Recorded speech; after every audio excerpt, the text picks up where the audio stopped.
Soc Manuel Serra i soc mestre artesà torner.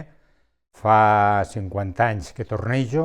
La meva dedicació en això és fer tota classe de peces i poder ensenyar també a fer cursos de la gent a aprendre a tornejar i a fer. Les peces últimes que han fet són des de taps de botella, han fet també botelles per l'oli, han fet pimenteros, és l'últim que han fet. També fem gerros de decoració, plats en fusta d'olivera i tota classe d'objectes i coses que es puguen realitzar en el torn i en fusta.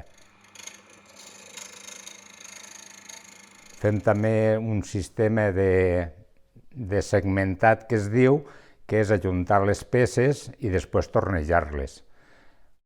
Una de les peces més emblemàtiques que tinc és un gerro de 1,50 m d'altura fet en 1.009 peces. Llavors, el que més treballem és la fusta d'olivera. La fusta d'olivera és la que tenim aquí i la matèria prima no me la cal comprar. Però tornegem de tota classe, des de fustes africanes, americanes, europees, des de faig, roble, sapelis, tot tipus de fustes. La nostra aspiració és que l'ofici no es perdi, poguéssim ensenyar a la joventut a que pugui tornejar i pugui fer peces